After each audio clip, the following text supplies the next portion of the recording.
ప్రజాస్వామ్యంలో తుపాకీ గొట్టం కంటే కలం శక్తివంతమైనది అంటారు. ఆ కలం పట్టింది దేశ అత్యున్నత సైనిక పదవిని అలంకరించిన 4 స్టార్ జనరల్ అయినప్పుడు ఆ అక్షరాలు శత్రు దేశాలకు తమ పాలిట బ్రహ్మాస్త్రాలుగా కనిపిస్తాయి, కనిపించాలి కూడా. కానీ దురదృష్టవశాత్తు రాజకీయ అస్త్రాలుగా మారితే, దేశం జాతి అనే ఆలోచన కూడా లేని కొందరు నాయకుల చేతిలో వక్రీకరణకు గురైతే, సరిహద్దుల్లో దేశ రక్షణ కోసం ప్రాణాలిస్తున్న సైనికుల మనోధైర్యాన్ని దెబ్బతీసే వినాశనకర ఆయుధాలుగా మిగిలిపోతే, ఎక్స్ ఆర్మీ చీఫ్ ఎంఎం నరవణి రాసిన అన్పబ్లిష్డ్ బుక్ 4 స్టార్స్ ఆఫ్ డెస్టినీలో ఉన్న కొన్ని అక్షరాల చుట్టూ ప్రస్తుతం అదే జరుగుతోంది. గల్వాన్ ఘర్షణ, అగ్నిపథ్ వివాదాలకు సంబంధించి ఎంఎం నరవణి ప్రస్తావించిన కీలక అంశాలు రాజకీయ రంగు పులుముకున్నాయి.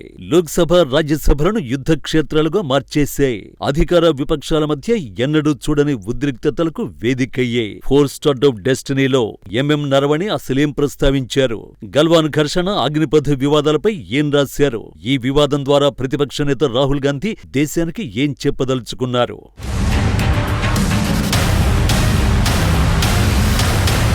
ఫిబ్రవరి 2వ తేదీ లోక్సభలో రాష్ట్రపతి ప్రసంగానికి ధన్యవాద తీర్మానంపై చర్చ. బీజేపీ సభ్యుడు తేజస్వి సూర్య కాంగ్రెస్ దేశభక్తిపై పలు ప్రశ్నాస్త్రాలు సంధించారు. ఆ తర్వాత ప్రతిపక్ష నాయకుడు రాహుల్ గాంధీ వంతొచ్చింది. నెహ్రూ చైనా అంశంపై మాట్లాడాలని తాను అనుకోలేదని, కానీ సూర్య చేసిన విమర్శలకు బదులుగా దానిపై మాట్లాడక తప్పడం లేదంటూ నెహ్రూ కేవలం తాను రాజనీతిజ్ఞుడని చెప్పుకునేందుకు వేలాది ఎకరాల భూభాగాన్ని చైనాకు సరెండర్ చేశారని నిరాధార ఆరోపణలకు దిగుతున్నారని అన్నారు. ఇక్కడి వరకు అంతా ఓకే. ఆ తర్వాతే 2020 భారత్ చైనా గల్వాన్ ఘర్షణల గురించి జనరల్ నరవణి తన పుస్తకం 4 స్టార్ ఆఫ్ డెస్టినీలో రాసిన పలు అంశాలను ఉటంకించారు. అందుకు అమిత్ షా తీవ్ర అభ్యంతరం తెలిపారు. ఆ పుస్తకం ప్రచురణ అయిందో లేదో ముందుగా రాహుల్ స్పష్టం చేయాలని డిమాండ్ చేశారు. దాంతో మొదలైన రగడ 45 నిమిషాలు కొనసాగింది. ఈ అంశానికి సంబంధించి అనుమతి లేదని స్పీకర్ ఓం బిర్లా స్పష్టం చేశారు. అయితే వాటి ప్రస్తావనకు అడ్డంకులేమీ లేవని రాహుల్ గాంధీ వాదించారు. నరవణి పుస్తకం ప్రచురితం కాలేదని రాజ్నాథ్ అభ్యంతరం తెలిపారు. నరవణి పుస్తకంపై ఓ మ్యాగజైన్లో వచ్చిన వ్యాసంలోని అంశాలనే ఉటంకిస్తున్నారని రాహుల్ బదులిచ్చారు. ఉగ్రవాదంపై రాజీలేని పోరు చేస్తున్నామని గొప్పలు చెప్పుకుంటారు. నేను ఒక్క వాక్యం చదివితే ఎందుకంతగా బెంబేలెత్తిపోతున్నారంటూ ఎద్దేవా చేశారు. ఆ తర్వాత కూడా నరవణి పుస్తకంపై రాహుల్ వెనక్కి తగ్గలేదు. 2020లో చైనాతో ఘర్షణ సందర్భంగా మన సైనిక బలగాల నమ్మకాన్ని ప్రధాని మోడీ, రక్షణ మంత్రి రాజ్నాథ్ సింగ్ వమ్ము చేశారని ఆరోపించారు. ఆర్మీ మాజీ చీఫ్ జనరల్ ఎంఎం నరవణి పుస్తకంలోని అంశాలు వెలుగులోకి వస్తే ఆ ఉదంతంలో వారిద్దరూ దోషులుగా రుజువవుతారని చెప్పారు. ఆ భయంతోనే తాను సదరు అంశాలను ప్రస్తావించకుండా బీజేపీ సభ్యులు లోక్సభలో పదే అడ్డుకున్నారని రాహుల్ గాంధీ ఆరోపించారు. సభ లోపలే కాదు, పార్లమెంటు ఆవరణలో మీడియాతో మాట్లాడుతూ మోడీ, రాజ్నాథ్ గురించి ఆ పుస్తకంలో నరవణి రాశారని, చైనాతో ఘర్షణకు సంబంధించి వారిద్దరూ తనకి ఏం చెప్పింది, ఎలాంటి ఆదేశాలిచ్చింది స్పష్టంగా పేర్కొన్నారని, దాన్నే తాను సభలో ప్రస్తావించానని చెప్పారు. 2020లో చైనా చొచ్చుకొస్తున్నప్పుడు మోడీ 56 అంగుళాల ఛాతీ ఏమైపోయిందంటూ ఎద్దేవా చేశారు. గల్వాన్ వంటి ఉద్రిక్త పరిస్థితుల్లో దేశాన్ని నడిపే నాయకుడు స్పష్టంగా దిశానిర్దేశం చేయాలని, అంతే తప్ప నిర్ణయాలను ఇతరుల భుజస్కంధాలపై నెట్టివేసి తమ బాధ్యతల నుంచి తప్పించుకోవద్దని, కానీ మోడీ అదే చేశారంటూ విమర్శించారు. ఆర్మీ మాజీ చీఫ్ రాసిన పుస్తకాన్ని ప్రచురణ కూడా కానివ్వడం లేదని మండిపడ్డారు.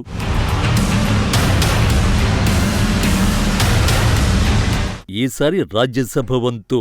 ఇక్కడ సేమ్ సీన్. లోక్సభలో రాహుల్ రచ్చ చేస్తే పెద్దల సభలో ఖర్గే ఆ రచ్చను కొనసాగించారు.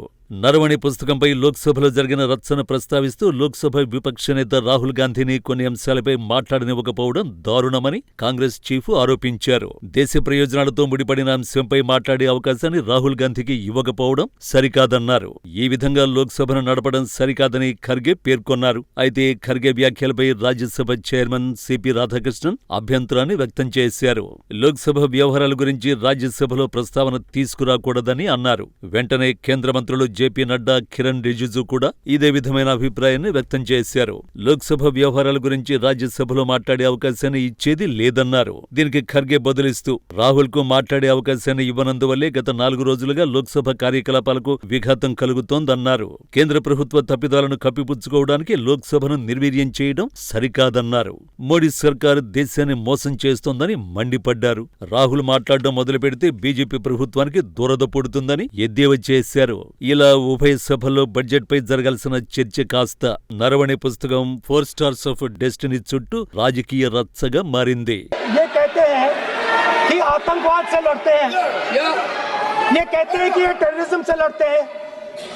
और ये एक कोर्ट से डरते हैं। ये बिल्कुल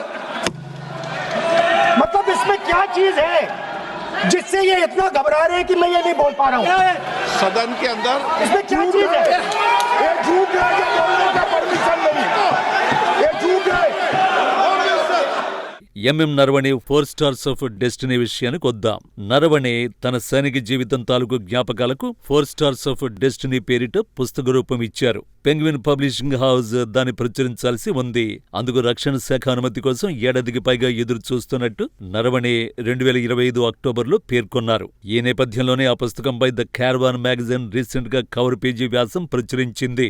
రాహుల్ సభలో ఉటంకించింది ఆ వ్యాసంలోని అంశాలనే. తద్వారా గల్వాన్ ఘర్షణ వంటి అతి కీలక ఉదంతంపై సరైన నిర్ణయం తీసుకోవడంలో మోడీ సర్కార్ తాత్సారం చేసిందని చెప్పేందుకు రాహుల్ ప్రయత్నించారు. 2020 జూన్ 15 రాత్రి తూర్పు లడఖ్లోని గల్వాన్ లోయలో భారత్ చైనా సైనిక దళాల మధ్య భారీ ఘర్షణ జరిగింది.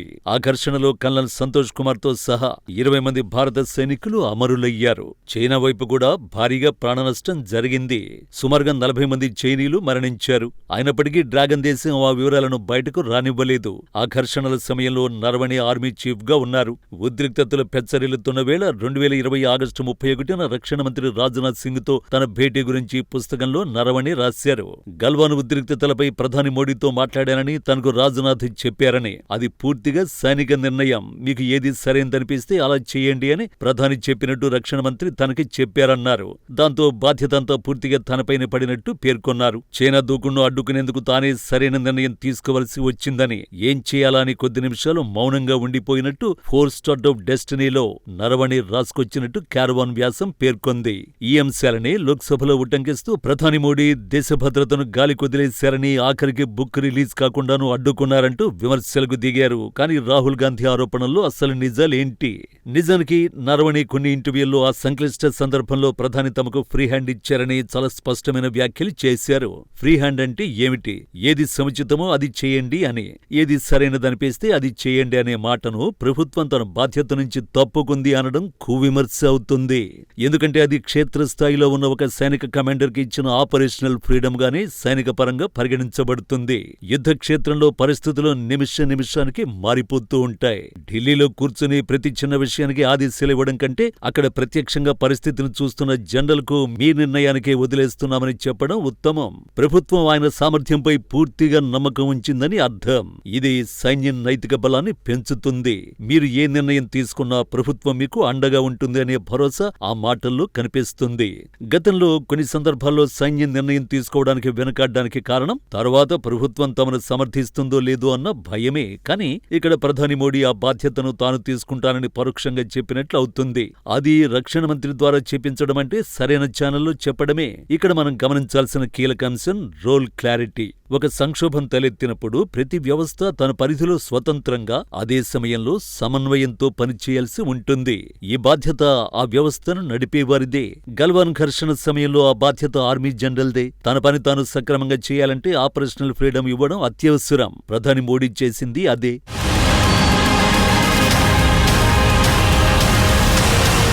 అన్ని ఏజెన్సీలను అంటే ఇంటెలిజెన్స్, మిలిటరీ, పోలీస్ సమాచారాన్ని క్రోడీకరించి వ్యూహాత్మక సలహాలు అందించడం జాతీయ భద్రతా సలహాదారు అజిత్ దోవల్ పని.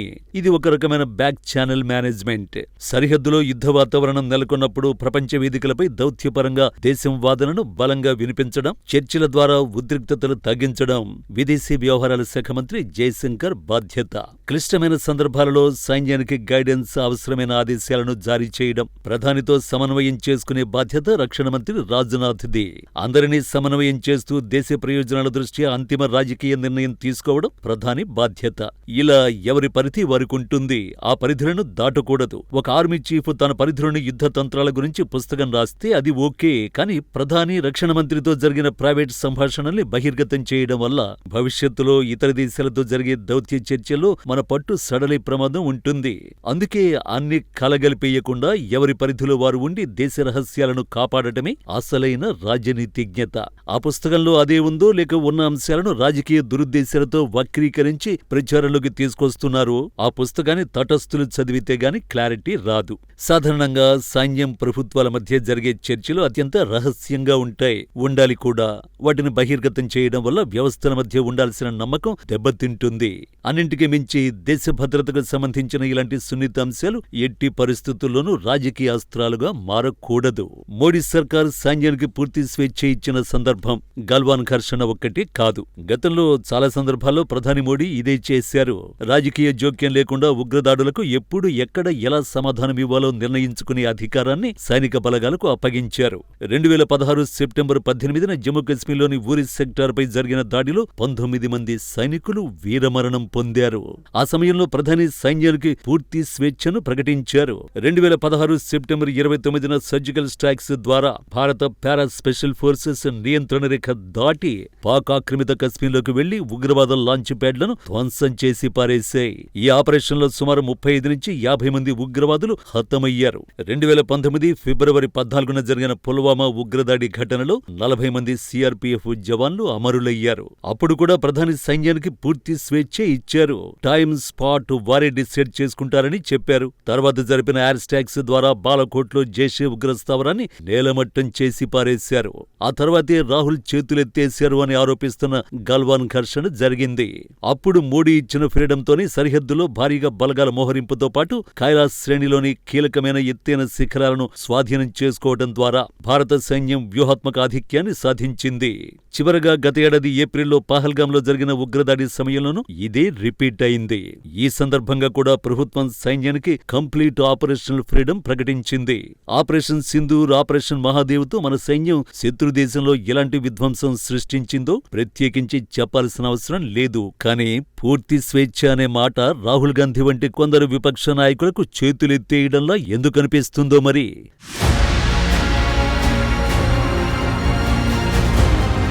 భారత రక్షణ రంగ చరిత్రను తిరగేస్తే కొన్ని నిర్ణయాలు దేశ కీర్తిని పెంచగా, మరికొన్ని నిర్ణయాలు దశాబ్దాల పాటు దేశాన్ని ఆత్మరక్షణలో పడేశాయి. ముఖ్యంగా కాంగ్రెస్ సుదీర్ఘ పాలనలో జాతీయ భద్రత అనేది కేవలం దౌత్యపరమైన అంశంగానే మిగిలిపోయిందా? సైనిక సన్నద్ధత కంటే ఆదర్శవాదం దేశ ప్రయోజనాలను దెబ్బతీసిందా అన్న ప్రశ్నలకు 1962 యుద్ధం, డోక్లాం పరిణామాలు సజీవ సాక్ష్యాలుగా నిలుస్తాయి. 1962లో చైనాతో జరిగిన యుద్ధం భారత్కు కేవలం భూభాగ నష్టం మాత్రమే కాదు, అది ఒక నైతిక పరాజయం. దీని వెనుక నాటి ప్రధాని జవహర్లాల్ నెహ్రూ, రక్షణ మంత్రి వికే కృష్ణమేనన్ అనుసరించిన విధానాలు విమర్శలకు కేంద్ర బిందువులయ్యాయి. నెహ్రూ హిందీ చీనీ భాయ్ భాయ్ అనే నినాదంతో చైనాను ఒక మిత్రదేశంగా నమ్మారు. చైనా తన సైనిక శక్తిని పెంచుకుంటున్నప్పుడు భారత్ తన రక్షణ బడ్జెట్ను తగ్గించింది. సైన్యాన్ని ఆధునీకరించడం కంటే అంతర్జాతీయ వేదికలపై శాంతి ప్రవచనాలు చెప్పడానికే ప్రాధాన్యతనిచ్చారు. నరవణే 4 స్టార్ట్ ఆఫ్ డెస్టినీని విడుదల కానివ్వడం లేదని గగ్గోలు పెడుతున్న ఇదే కాంగ్రెస్ 1962 యుద్ధానికి సంబంధించిన హెండర్సన్ బ్రూక్స్ భగత్ నివేదికను దశాబ్దాల పాటు దాచిపెట్టింది. ఆ నివేదికలో నాటి ప్రభుత్వం చేసిన వ్యూహాత్మక తప్పిదాలు, ఇంటెలిజెన్స్ వైఫల్యాలను ఎండగట్టారు. సైనికులకు సరైన దుస్తులు, బూట్లు, ఆయుధాలు కూడా లేని స్థితిలో యుద్ధానికి పంపడం ప్రభుత్వ అసమర్థతకు నిదర్శనమని ఆక్షేపించారు. క్షేత్రస్థాయిలో మన సైనిక బలాన్ని అంచనా వేయకుండా చైనా బలగాలను రెచ్చగొట్టేలా ఫార్వర్డ్ పాలసీని అమలు చేయడం ఆత్మహత్య సదృశ్యంగా మారిందన్నారు. 2017లో భూటాన్ సరిహద్దులోని డోక్లాం వద్ద చైనా దురాక్రమణకు ప్రయత్నించినప్పుడు మోడీ ప్రభుత్వం సైనిక పరంగా, దౌత్యపరంగా గట్టి సమాధానమిచ్చింది. కానీ ఆ సమయంలో విపక్ష కాంగ్రెస్ వ్యవహరించిన తీరు వివాదాస్పదమైంది. ఉద్రిక్తతలు గరిష్ఠ స్థాయిలో ఉన్నప్పుడు రాహుల్ చైనా రాయబారిని కలవడం దేశవ్యాప్తంగా విమర్శలకు దారితీసింది. ప్రభుత్వం నుంచి సమాచారం కోరాల్సింది పోయి శత్రుదేశ ప్రతినిధులతో చర్చలు జరపడం దేనికి సంకేతం?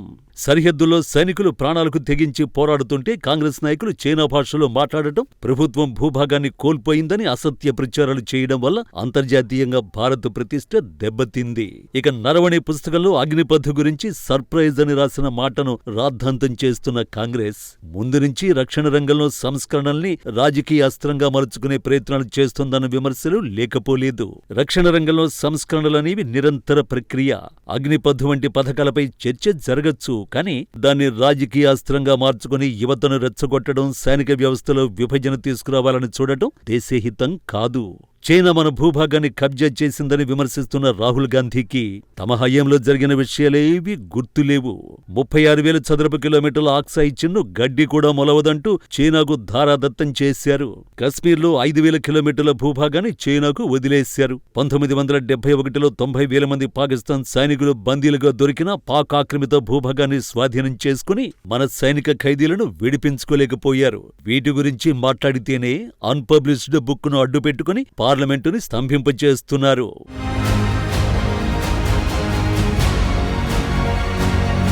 నరవణే పుస్తకాన్ని విడుదల కానివ్వకుండా అడ్డుకుంటున్నారు అంటున్నారు. కానీ జనరల్ హోదాలో ఉన్న ఒక వ్యక్తికి దేశ రక్షణ రహస్యాలపై పూర్తి అవగాహన ఉంటుంది. రిటైర్మెంట్ తర్వాత వాటిని పుస్తక రూపంలోకి తేవడం అధికారిక రహస్యాల చట్టం కింద తీవ్రమైన నేరం. రక్షణ శాఖ ఈ పుస్తకాన్ని సమీక్షించాలనుకోవడంలో తప్పేముంది? గల్వాన్ వంటి సున్నితమైన అంశాల గురించి రాసినప్పుడు శత్రు దేశాలకు మన వ్యూహాలు లీక్ అయ్యే ప్రమాదం ఉంది. దీన్ని ప్రభుత్వం అడ్డుకుంటే దాని సెన్సార్షిప్ అనడం ఎంతవరకు సమంజసం?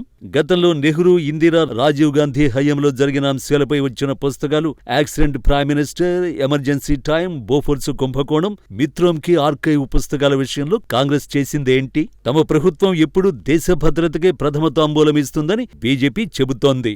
ఎంఎం నరవణే పుస్తకం విషయంలో కూడా చట్టబద్ధంగానే వ్యవహరిస్తున్నాం అంటోంది.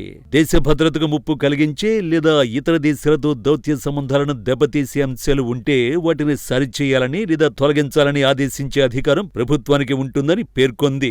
అందుకే పుస్తక ప్రచురణ ఆలస్యమవుతోంది. నిజమైన దేశభక్తి ఉన్నవారెవరైనా సైనిక రహస్యాల పరిరక్షణను కోరుకుంటారు, కానీ వాటిని రోడ్డు మీద చర్చకు పెట్టాలని చూడరు. రక్షణ రంగ అంశాలను రాజకీయ వివాదాలుగా వాడుకోవాలని అనుకోరు. రాజకీయాలు ఎన్నికల వరకే ఉండాలి, కానీ సైన్యం, దేశ భద్రత విషయంలో చేసే రాజకీయం దేశానికి గొడ్డలి పెట్టు.